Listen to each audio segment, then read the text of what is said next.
Hi. That kind of a downer talk today. I might be a little all over the place, but what else is new? Last week, I had an idea and I should have written it down and taken notes, but I didn't. So let's hope that it all comes back to me as I talk. You know, I'm an off the cuff type of person anyway. Um, who do you call when a loved one dies? I was thinking about that. I don't know why. Maybe because the anniversary is coming up. But I was taken back to that day, that night actually. And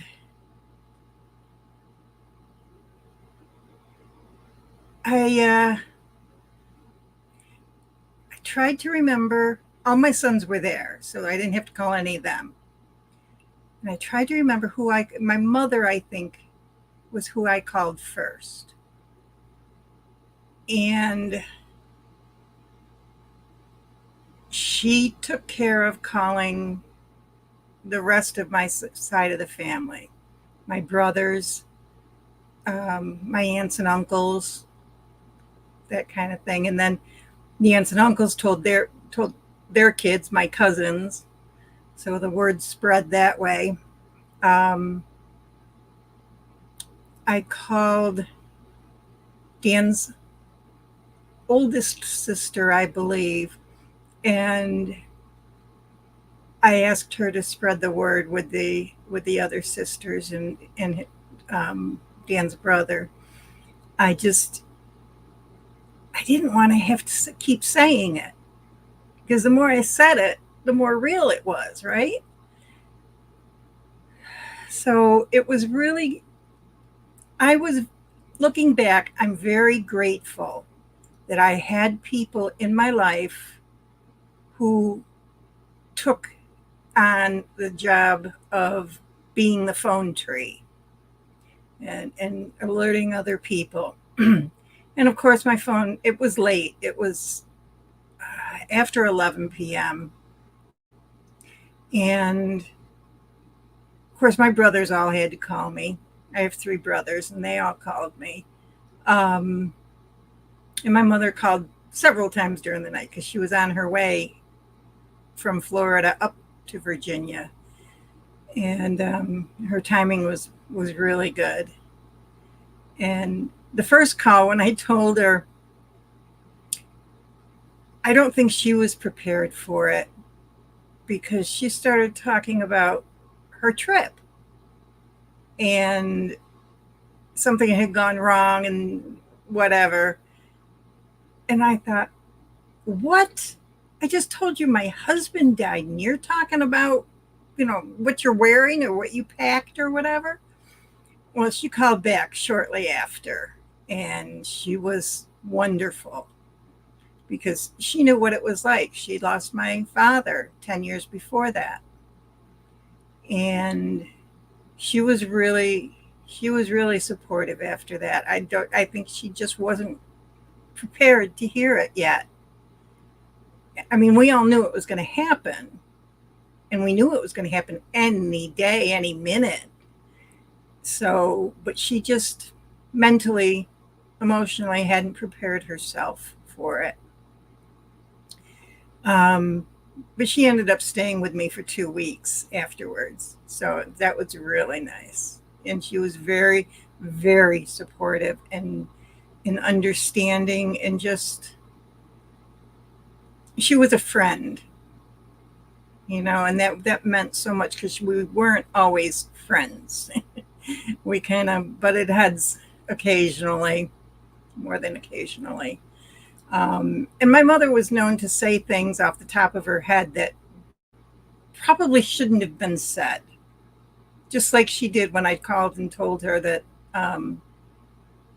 Dan had died. She didn't have a, she had to be careful about her filter. And if when something took her by surprise, she just blurted out whatever came to mind. But she was a bit of a character, but she was a great mother. Um, but yeah, and the nurses took care of calling the funeral home. They asked which funeral home, and I told them, and they took care of all of that. The funeral home came and took him away.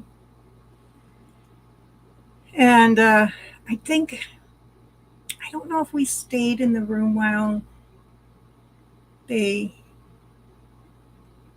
bagged him up. I mean, he had to go in a body bag. And I don't know if we stayed while they did that or if we left before they did it.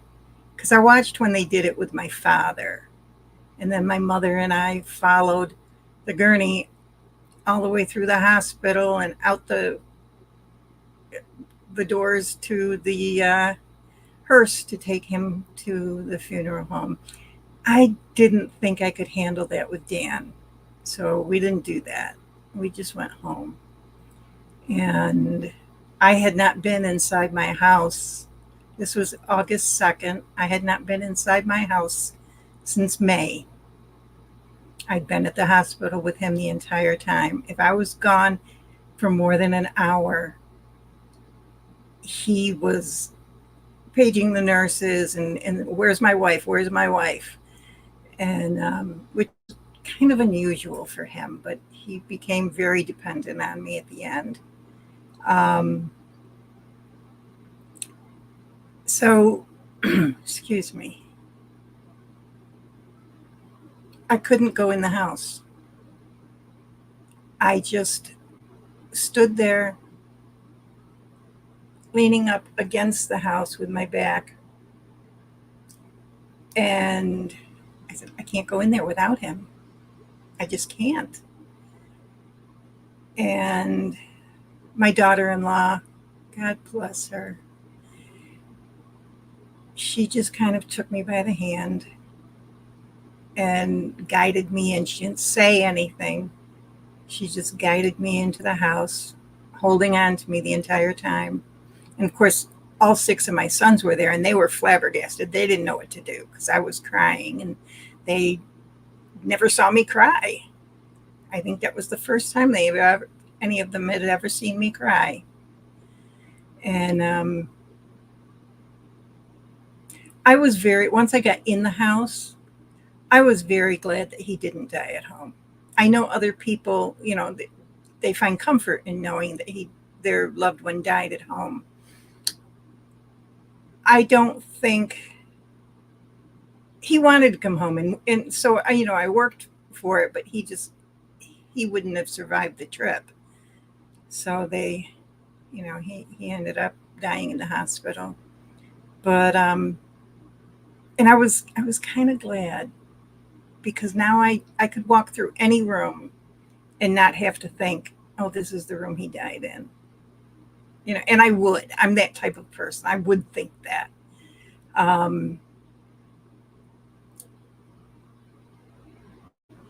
mean, I still think when I go into my bathroom, I remember that's where I realized he'd had a stroke. That's a long story. It was part of the cancer, the complications from the cancer. But so I still think of that occasionally. So, but who did you call? Who was the first person you called when your loved one died? Your parent or your husband or your wife or a sibling or a child? Who was the first person you called? And what was that call like? I'm not trying to bring up sad memories, but I think it's difficult for all of us to make that call and to actually say it to somebody for the first time. You know, Dan died, Dan's dead. It's a hard thing to say. We want to hear from our loved ones. We want to hear from our friends and our family. We want to hear the words of comfort, and maybe somebody will say something that'll make me feel better. But conversations just, it was too much. I didn't have the mental or emotional bandwidth to carry on a conversation. I would have loved to, but I just couldn't do it. Um, you know, yeah, it's strange for me not to be able to talk, right? Um, but I think I think making that first call is really important. I think it helps us when we verbalize it. It helps us. Yes, it makes it real when we say it out loud, but it is real. It is what it is, and you can't deny it, even though you want to. And people say, "Oh, I can't believe he's gone." Well, yeah, I can, because he's not here. I have to believe it, right? I'm a kind of a practical person, a realist, I guess. But I'm also an optimist. I feel that I've learned. I wish I'd learned it many years ago, like back in high school. But I've learned that happiness is a choice, and life is too damn short to be miserable. And Dan knew that. He loved to make people laugh. He loved to laugh. He would do the worst puns, and it made him so happy when I groaned. He'd just laugh. He said, "You gotcha." And so I kind of schooled myself as to not even react. And he'd say, "I know, I can see it. You've got that little grin." he just he loved to laugh, and he loved to make other people laugh. Um, I don't even know what I was doing about that, but oh, happiness is a choice. Yes, he knew that life was short. His father died young. He died in his late 50s. His grandfather also, his uncle, they all died before they were 60. And I think he knew that he was going to. When he was first diagnosed with lung cancer, he said, "I want to make it to 60." His birthday was in December, and he only made it till August. I want to make it to 60.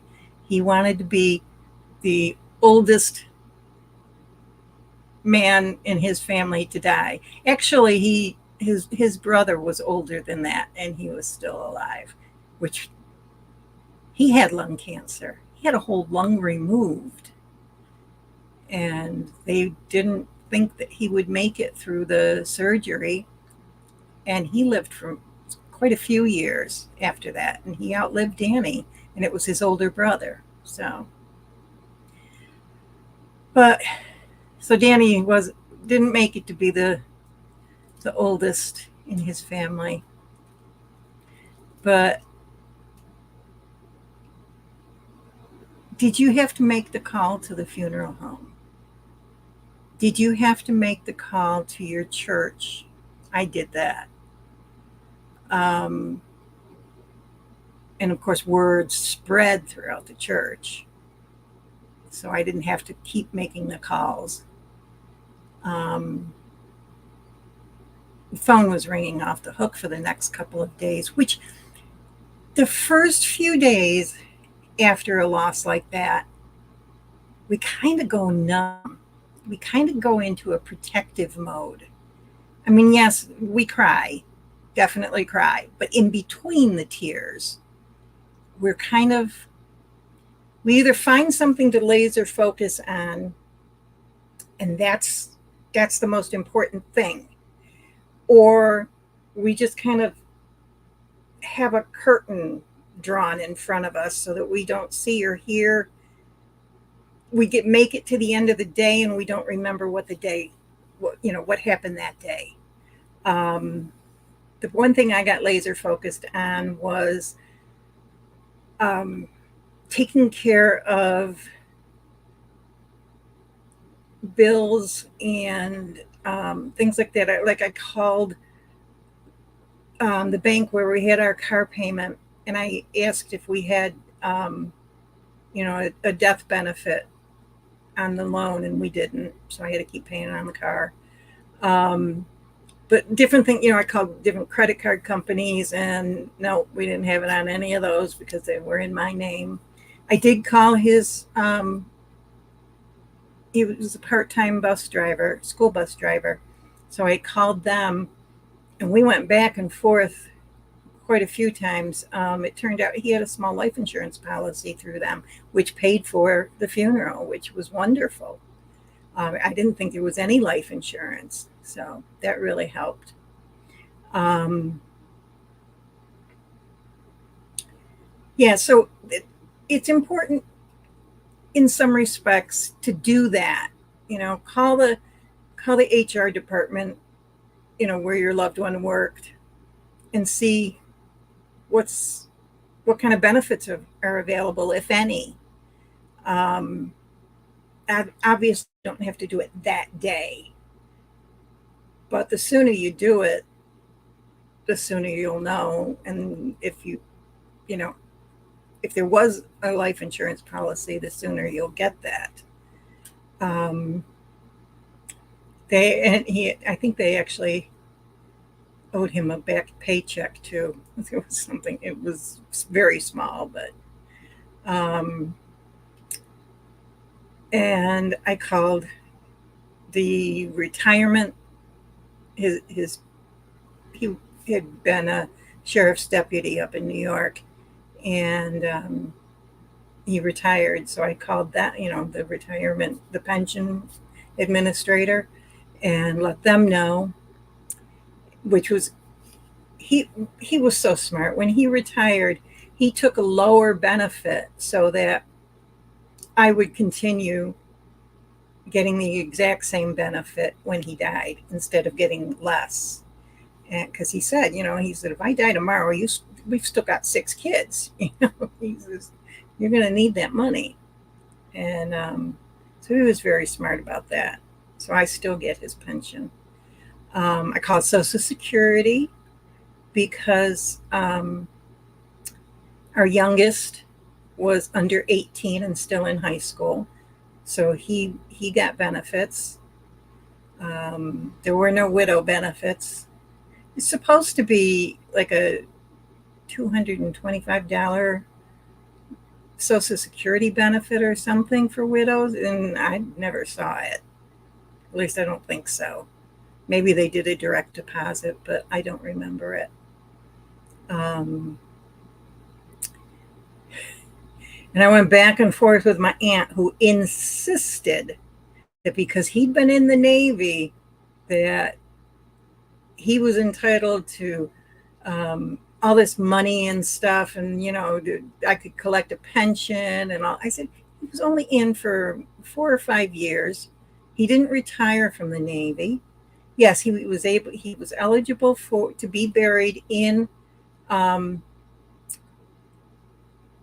a military cemetery, but that's not what we wanted. He was cremated and interred at the church.